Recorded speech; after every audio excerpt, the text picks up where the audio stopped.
অসময়ে আপনাদের সঙ্গে একটা লাইভের অনুষ্ঠানে আসলাম। আমি সাধারণত রেকর্ড করি। বেশিরভাগ ক্ষেত্রে রেকর্ড করি, লাইভে খুব কম আসি। কিন্তু আজকের যে বিষয়টি এতটা প্রাসঙ্গিক, আ বলতে গেলে এই ঘটনাটা নিয়ে গত রাতে রীতিমতো ঘুমোতে পারিনি। ২১শে আগস্টের যে গ্রেনেড হামলা এবং সেই ভয়াবহ গ্রেনেড হামলাতে একেবারে চোখের সামনে যারা মারা গিয়েছে, আমি ওখানে উপস্থিত ছিলাম। এবং পরবর্তীতে যারা আহত হয়েছেন, তাদের দুর্ভোগ, দুর্দশা এবং দীর্ঘদিন তাদের কাছাকাছি থাকার কারণে সংসদ সদস্য হিসেবে অনেকেই পেয়েছিলাম যারা এই সময়টিতে মারাত্মকভাবে গ্রেনেডের যে স্প্লিন্টার এটি দ্বারা আহত হয়েছিলেন। এরকম বেশ কয়েকজন সংসদ সদস্য আমার সঙ্গে ছিলেন। তো এই যে গ্রেনেড হামলা, সেই গ্রেনেড হামলার রাজনৈতিক প্রেক্ষাপট, তারপরে পেছনের চক্রান্ত, নাটক, এসব কিছু থাকতে পারে। কিন্তু এটি সামাজিকভাবে কতটা বিবর্তন ঘটেছিল। যেমন আইভি রহমান, উনি এই গ্রেনেড হামলার ফলে নিহত হয়েছিলেন। তো এটি তার পরিবারে, তার সন্তানদের জীবনে, জিল্লুর রহমানের জীবনে কতটা মর্মান্তিক পরিণতি বয়ে নিয়ে এসেছিল, ওটি আমার দেখার সুযোগ হয়েছিল একেবারে কাছের থেকে। এর কারণ হলো 111 এর সময় জনাব জিল্লুর রহমান সাহেবের সঙ্গে আমার খুব একটা সখ্যতা গড়ে ওঠে এবং নিঃসঙ্গ মানুষটি যখন তার বাড়িতে একা একা থাকতেন, ঠিক সেই সময়টাতে আইভি রহমানের সেই সাজানো গোছানো ফ্ল্যাটে তিনি যে আহাজারি করতেন বৃদ্ধ বয়সে, এটি আপনারা না দেখলে বুঝতে পারবেন না।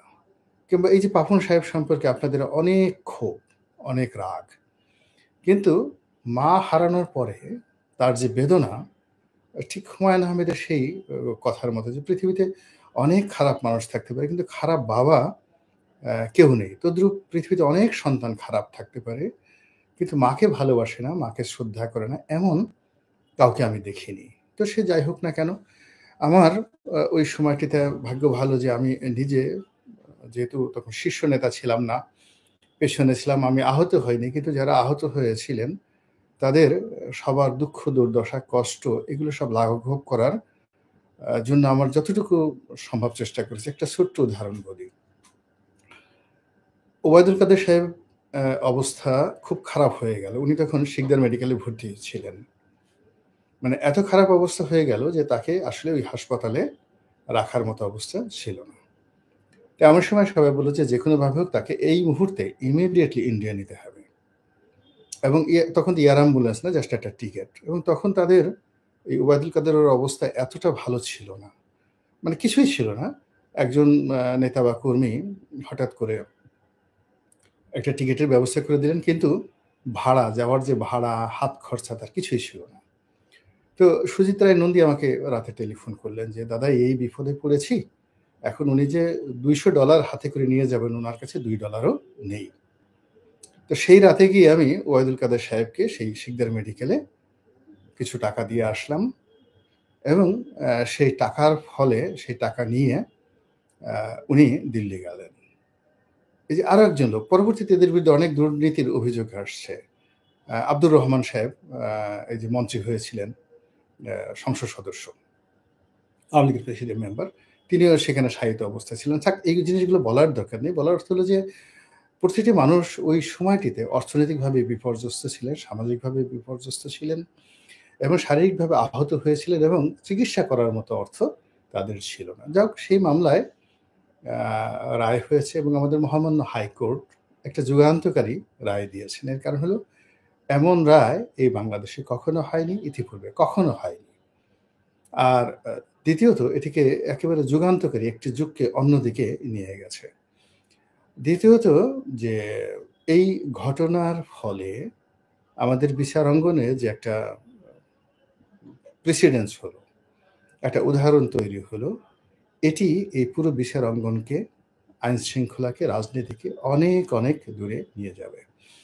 তো এরকম একটা ঘটনা কেন ঘটলো, কিভাবে ঘটলো, এর পেছনে কী কী রাজনীতি আছে, এই পুরো বিষয় নিয়ে আমি যতটুকু জানি খোলামেলা বলার চেষ্টা করব ইনশাল্লাহ। আপনারা সবাই যারা আমার সঙ্গে আছেন থাকেন, আমি একটু দেখে আসি মন্তব্যের ঘরে কারা, কারা আছেন। সম্মানিত দর্শক নিচে থেকে সালাম দিয়েছেন। তারপরে সমসাময়িক দেশে উপস্থিত প্র্যাকটিশনার আবার এই রিওপেন হবে। রনি ভাই গাজাতুল হিন্দ নিয়ে কিছু বলেন। স্যার, এই রায়ের পর বিএনপি এবং তারেক রহমান রাজনৈতিক ভবিষ্যৎ কি আপনার কাছে? বিনীত অনুরোধ, আশা করি। তারপরে আরেকজন হলো যুগান্তকারী রায়, জয় বাংলা। বিচার বিভাগের মৃত্যু হয়েছে এই রায়ের মাধ্যমে। বিপ্লব যেমন সবাই যাক সবাই এখানে যে আলাপ আলোচনাগুলো করেছেন অলমোস্ট সবাই নেতিবাচক আলোচনা। তো আমি আমার যে অভিজ্ঞতাটা, সেই অভিজ্ঞতাটা আপনাদেরকে বলছি। সেই অভিজ্ঞতাটা হলো যে যখন এই ঘটনাটা সংঘটিত হয়, তখন সংবাদপত্র জগতের সঙ্গে আমার অনেক আগের থেকে সম্পর্ক ছিল। সাংবাদিক ছিলাম।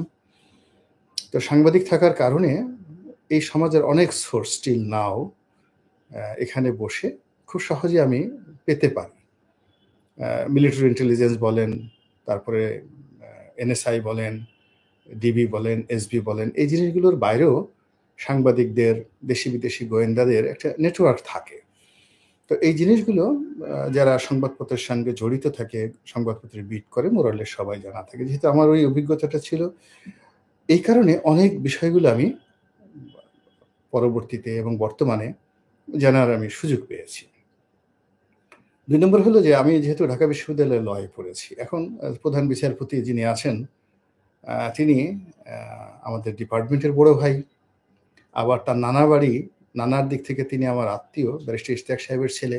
ব্যারিস্টার ইশতিয়াক সাহেব বিয়ে করেছেন জাস্টিস ইব্রাহিম সাহেবের মেয়ে সুফিয়া ইব্রাহিম, আমাদের সদরপুরের তার বাড়ি। তো সেই সুবাদে এই সুপ্রিম কোর্টের প্রধান বিচারপতি আগেও যারা ছিলেন, এখন যারা আছেন, তারপরে অন্যান্য বিচারপতি যারা আছেন, প্র্যাকটিসিং লয়ার যারা আছেন, সবই বেশিরভাগই আমাদের ঢাকা বিশ্ববিদ্যালয়ের ল ডিপার্টমেন্টের। তো সেই সুবাদে নিম্ন আদালতে, উচ্চ আদালতে যা হয়, এটারও একটা জানার একটা সুযোগ আমার সবসময় থাকে। এরপরে যেহেতু রাজনীতির সঙ্গে জড়িত আছি, আওয়ামী লীগের রাজনীতিতে ছিলাম, এখন বিএনপিতে আছি, তো বুঝতেই পারেন যে দুটো মেজর দলের সঙ্গে সম্পর্ক এবং একই সঙ্গে পার্লামেন্টে থাকার কারণে বিএনপি, জামাত, জাতীয় পার্টি, এদের যত শীর্ষ নেতা আছেন এক টপ টুলো সবার সঙ্গে ঘরোয়া পরিবেশে অন্তরঙ্গভাবে বসার, বোঝার সুযোগ হয়েছে। এর ফলে রাজনীতির যে শতরঞ্জ, রাজনীতির যে দাবা, এই দাবার যে চাল, এই চালগুলো মোরাললেস কিছুটা আমার ক্ষুদ্র বুদ্ধি, এটা তো মানে যে যার মতো করে বুঝে, কিন্তু আমার যতটুকু ক্ষুদ্র বুদ্ধি আছে সেই বুদ্ধি অনুযায়ী আমি সেটা বোঝার চেষ্টা করেছি।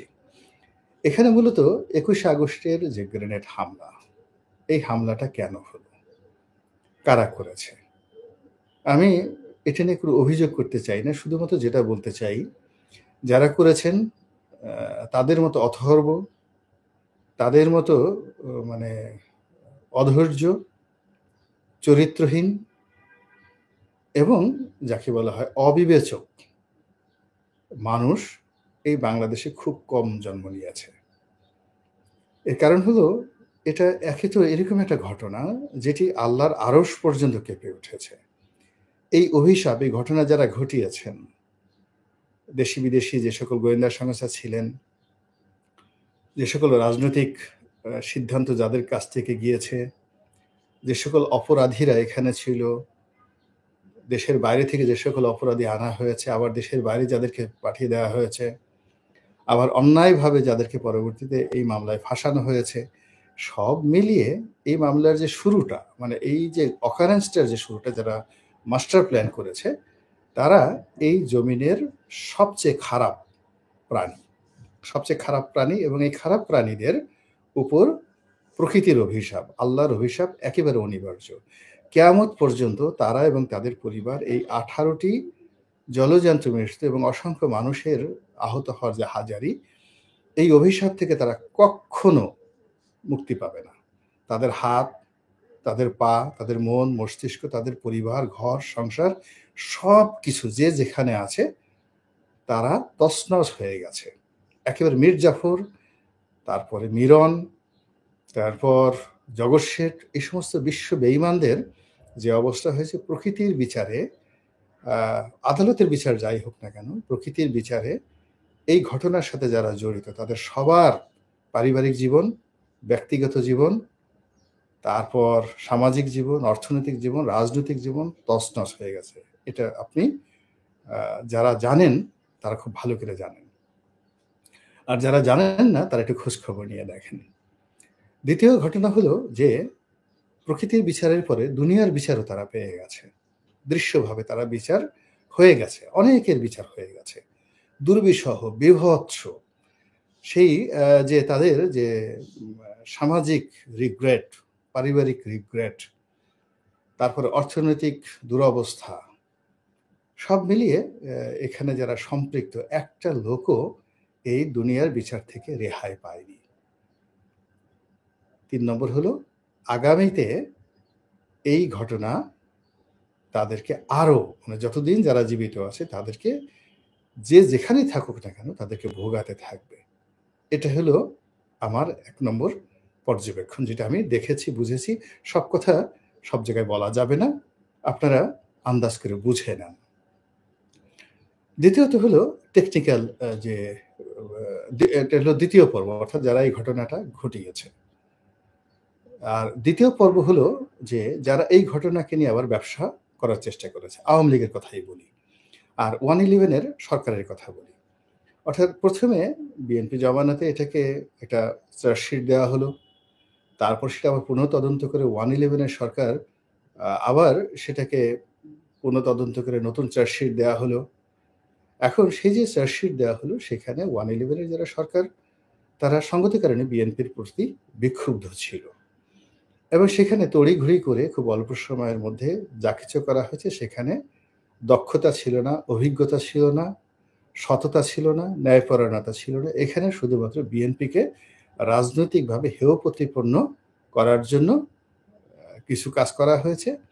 আর এখানে কিছু বিষয় লুকানোর চেষ্টা করা হয়েছে রাজনৈতিক সমঝোতার কারণে। আবার কিছু বিষয় এখানে বাদ দেওয়া হয়েছে, সংযোজন করা হয়েছে, তাও পলিটিক্যাল কারণে। তাহলে ১ম বার হামলাটা হলো পলিটিক্যাল, পরবর্তী ১ম তদন্ত হলো, সেখানেও জজ মিয়া নাটক যা কিছু হলো সেটাও পলিটিক্যাল। তৃতীয়ত 111 এর সময় যেটা হলো সেটাও পলিটিক্যাল, এবং থার্ডলি আওয়ামী লীগ ক্ষমতায় এসে এটাকে রীতিমতো অবিচারের পর্যায়ে নিয়ে যাওয়া হলো। অর্থাৎ এখানে রিটায়ারমেন্ট থেকে এনে আবুল কাহার আকন্দ তাকে দিয়ে আবার নতুন করে যে তদন্ত করে যাদেরকে সম্পৃক্ত করার চেষ্টা করা হলো এবং যেভাবে আর্টিফিশিয়াল অনেক কিছু করার চেষ্টা করা হলো, এতে করে যারাই কাজ করেছে আওয়ামী লীগের যে সকল কুশীলব ছিলেন, আইনাঙ্গনের যে সমস্ত কুলাঙ্গার ছিলেন, তারা সবাই প্রথমত আওয়ামী লীগের প্রতি জুলুম করেছে এবং তাদের নিজ দলের যে সমস্ত মানুষ শহীদ হয়েছেন, আহত হয়েছেন, তাদের রক্তের সঙ্গে বেইমানি করেছে। এবং এই বেইমানির ফল আপনি দেখেন আওয়ামী লীগের এই যে জজ মিয়া নাটককে বাদ দিয়ে এই আবুল কাহার আকান্ত নাটক, এটা যে কত বিভৎস হয়ে গেছে প্রতিটি মানুষের জীবনে, তার জাস্ট শুধু এই কাহার আকন্দকে দিয়েই আমি আমার একটা উদাহরণ বলি। একসময় ইসলামিক ফাউন্ডেশনের ডিজি ছিলেন শামীম মোহাম্মদ আফজাল, আমাদের ডিপার্টমেন্টের বড় ভাই, একটু পাগলাটে টাইপের ছিলেন। তো আমি মাঝে মধ্যে উনি থাকাকালীন অবস্থায় বায়তুল মোকাররমে নামাজ পড়তে যেতাম শুক্রবারে। তো ওনার রুমে একদিন হঠাৎ করে আবুল কাহার আকন্দের সঙ্গে আমার পরিচয় হলো। উনি আগে ওনার সম্পর্কে আমি জানতাম, পরিচয় করে দিল এবং উনি আমাকে ১ম বলল যে তাকে আনা হচ্ছে এবং তাকে এই যাকে বলে গ্রেনেড হামলা মামলার দায়িত্ব দেওয়া হবে। তা আমি ভদ্রলোকের চোয়ালের দিকে তাকালাম, বডির দিকে তাকালাম, বডি ল্যাঙ্গুয়েজের দিকে তাকালাম। আমার কাছে মনে হলো যে সে স্বাভাবিক অবস্থায় নেই। একেবারে এটা ২০০৯ সালের ১ম দিকে। গম্ভীর, তারপর একটা মানুষের একটা স্বাভাবিক যে চালচলন আছে না, ঠিক এরকম তার কাছে আমার কাছে মনে হলো অস্বাভাবিক। যাই হোক, সেই ভদ্রলোক যা কিছু করলেন, অনেকে ইনক্লুড করলেন, অনেকে বাদ দিলেন, বিভিন্ন লোককে নিলেন, যা নিয়ে বহু প্রশ্ন। যাই হোক, তিনি এই চার্জশিটের সঙ্গে যে সকল প্রমাণপত্র ওনার দরকার সেই প্রমাণপত্রগুলো তিনি দিতে পারেননি। পরবর্তীতে হলো কি, এই ভদ্রলোক আবার রাজনীতিতে আসার চেষ্টা করলেন এবং দল থেকে কৃতজ্ঞতা স্বরূপ তাকে মনোনয়ন দেওয়া হলো। কিন্তু তিনি সেই মনোনয়ন নেওয়ার পরেও সরকার সর্বোচ্চ চেষ্টা করেছে। কিন্তু ওই যে অভিশাপের কারণে কি হলো, তিনি তার নির্বাচনী এলাকায় বিজয়ী হতে পারেননি। এখন ভদ্রলোক কোথায় আছেন তিনি ভালো জানেন, আর তার আল্লাহ ভালো জানেন, আর তাকে যারা বানিয়েছিল সবাই ভালো জানেন। যাই হোক এনিওয়ে, তো এই আওয়ামী লীগ এটাকে নিয়ে খেলেছে। আওয়ামী লীগ এটাকে নিয়ে খেলেছে। খেলতে এটা এমন পর্যায়ে চলে গেছে যে আওয়ামী লীগ জমানাতে কোর্ট কাছারি নিয়ে যে সকল আলোচনা হতো, নেতিবাচক আলোচনা হতো, এবং এই কোর্ট আমরা তো COURT কোর্ট বলি। তো এটাকে ঠাট্টা করে মানুষ কোর্ট বলতো, এবং কি কোর্ট বলতো, কার কোর্ট বলতো, এটা আপনারা মোরালেস সবাই জানেন। এবং এখন আমরা অনেক সময় বিশ্বের বিভিন্ন দেশে ক্যাঙ্গারু কোর্ট বলি, অমুকের ক্যাঙ্গারু কোর্ট, অমুকের ক্যাঙ্গারু কোর্ট। কিন্তু আওয়ামী লীগ জমানাতে ক্যাঙ্গারু কোর্ট বলা হতো না, আরও বাজে কোনো শব্দ বলা হতো। তো সেই জায়গাতে দেখা গেল তড়িঘড়ি করে এই যে সম্পূরক চার্জশিটকে নিয়ে লোয়ার আদালত থেকে ইচ্ছামতো শাস্তি ঠাস্তি দিয়ে সবকিছু করে হাইকোর্টে আসলো। এবং যদি আজ আওয়ামী লীগ ক্ষমতায় থাকতো তাহলে কি ধরনের ফলাফল হতো, আর আওয়ামী লীগ ক্ষমতায় না থাকার কারণে কি ধরনের একটা ফলাফল তৈরি হলো। এখন এটা নিয়ে যেহেতু সাবজুডিস ম্যাটার, আমি এর বাইরে আর আলোচনা করব না। আমি শুধুমাত্র আইনের একজন ছাত্র হিসেবে যেটি বলছি সেটি হলো, আবার এটা নিয়ে পুনরায় মামলা হবে, এটা নিয়ে পুনরায় তদন্ত হবে, এবং এগুলো নিয়ে পুনরায় আবার নড়াচড়া হবে। সেটা আওয়ামী লীগ এলেও হবে, অন্য কোনো পক্ষ এলেও হবে, বিএনপির কর্তৃপক্ষ আসলেও কিন্তু এটা নিয়ে হবে হবে হবে হবে। এবং যখন এটি হবে তখন কে জীবিত থাকবেন, কে মারা যাবেন সেটা আমরা বলতে পারি না। কারণ হলো অনেক ঘটনা, যেমন দেখা গেল যে পৃথিবীর সবচেয়ে বড় বিচারালয় বসেছিল। আমাদের ধরুন অ্যাপিলেট ডিভিশনের যারা বিচারপতি কয়জন, 6 জন, 7 জন, 8 জন, 9 জন প্রধান বিচারপতি বসেন, এটা একটা বিচারক প্যানেল। তো প্রায় 450 জাস্টিস বসে সম্মিলিতভাবে আনঅ্যানিমাসলি যে সিদ্ধান্ত দিয়েছিলেন সক্রেটিসের মৃত্যুদণ্ড। একজনও দ্বিমত পোষণ করেননি। 450 এত বড়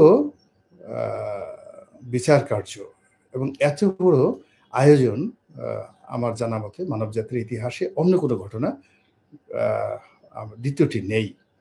কিন্তু দেখুন প্রায় 2500 বছর পরে সেই বিচার আবার বসেছে গ্রিসে। তো প্রাচীন গ্রিক নগরীর সেই বিচার আবার আধুনিক গ্রিসে বসেছে, এবং সেই বিচারকে আবার গ্রিসের সুপ্রিম কোর্ট রিভ্যালুয়েট করেছে, আবার পুনঃ তদন্ত করেছে, এবং একেবারে আধুনিক জুরিসপ্রুডেন্স অনুযায়ী তারা সেখানে রায় দিয়ে বলেছে যে সক্রেটিসের বিরুদ্ধে দেয়া রায় অবৈধ ছিল, তাকে অন্যায়ভাবে হত্যা করা হয়েছে। তো এরকম আসলে সবকিছু থেকে যায়। এই যে মহারাজা নন্দকুমারকে ফাঁসি দেওয়া হয়েছে, এটি নিয়ে কত কিছু হয়েছে, প্রিভি কাউন্সিল পর্যন্ত গিয়েছে। তো এখন মানে এই পৃথিবীর নর্মাল নিয়ম হলো যে আপনি একজনকে আঘাত করবেন, তার প্রতিঘাত আসবেই, টুডে অর টুমরো। এবং এই প্রতিঘাত কখনো কখনো এতটা নির্মমভাবে আসে, এতটা বাস্তবভাবে আসে, যেটি আমরা কল্পনাও করতে পারি না। তো এখন এই যে গ্রেনেড হামলা নিয়ে একটা সময় যারা খুব হতাশ ছিলেন, আবার এখন যারা হতাশ হচ্ছেন, একটা সময় যারা আনন্দিত ছিলেন, এখন যারা আনন্দিত হচ্ছে, সবই প্রকৃতির লীলা খেলা, প্রচণ্ড প্রকৃতির লীলা খেলা। এবং এই লীলা খেলা বেশি দিন থাকবে না, আবার নতুন করে শুরু হবে সবকিছু। এটা হলো এক। 2 নম্বর হলো যে এই ঘটনাটি যেভাবে ঘটেছে, যেভাবে বিচার কার্য চলেছে, এটি আমাদের পুরো সিস্টেমের ক্ষেত্রে, আমরা যে এখনো সভ্যতার জায়গাতে পৌঁছাতে পারিনি, আমরা যে কোনো একটা জিনিসকে যারা পরিচালনা করতে পারি না, আমরা যেমন একটি বিচার কার্য, একটি তদন্ত, এরকম একটা নির্মম নৃশংস ঘটনাকে সম্মিলিতভাবে ঐক্যমত্যের ভিত্তিতে আমরা এই জিনিসটিকে ঘৃণা জানাতে পারিনি। আবার এই জিনিসটিকে আমরা যাকে বলা হয় বিচারের কাঠগড়ায় দাঁড়া করাতে পারিনি। এটি নিয়ে আওয়ামী লীগ যেভাবে বলেছে, বিএনপিকে ঢালাওভাবে দায়ী করেছে, তারেক রহমান সাহেবকে দায়ী করেছে। আবার বিএনপি যেভাবে বলেছে যে ভ্যানিটি ব্যাগে করে শেখ হাসিনা সেই গ্রেনেড হামলা ঘটানো হয়েছে আওয়ামী লীগের পক্ষ থেকে, এবং ভ্যানিটি ব্যাগের মধ্যে তার সুইচ ছিল, এবং তিনি সেই সুইচ টিপে গ্রেনেডের বিস্ফোরণ ঘটিয়েছেন। মূলত বিএনপিকে বেকায়দায় ফেলার জন্য। আবার অনেকে আরো মানে এটা পার্লামেন্টেও এর সাথে বাজে আলোচনা হয়েছে। তো এই সকল নির্মল এবং নিষ্ঠুর আলোচনাও যারা করেছেন পার্লামেন্টে, আপনি গিয়ে দেখেন সেই সমস্ত বিএনপির নেতা বা নেত্রী যারা খুব অশ্লীল বিষয় এই মানুষের মৃত্যু নিয়ে হাসাহাসি করছেন, তারা রাজনৈতিকভাবে একজনও ভালো নেই, শারীরিকভাবে ভালো নেই, পারিবারিকভাবে কেউ ভালো নেই। তো কাজেই এই যে প্রকৃতির শিক্ষা, এই প্রকৃতির শিক্ষা থেকে আমরা যদি নিজেরা শিক্ষা গ্রহণ করতে পারি এবং একটা সুষ্ঠু তদন্তের মাধ্যমে আগামীতে অবশ্যই এটা নিষ্পত্তি হবে, কিন্তু তার আগ পর্যন্ত যার যার অবস্থানে থেকে নিজের বিবেকের কাছে, জবানের কাছে, বুদ্ধির কাছে, প্রজ্ঞার কাছে যদি আমরা দায়বদ্ধ থাকতে পারি, অন্ততপক্ষে আল্লাহর গজব থেকে ইন পার্সন আমরা নিজেকে রক্ষা করতে পারবো। এই আমি যে কথাটা বললাম, এটা আমার জন্য ফরজ ছিল। এখন যারা শুনলেন, আপনাদের জন্য কিন্তু এটা ফরজ প্রচার করা যে it is not the fair, এটা ঠিক হয়নি।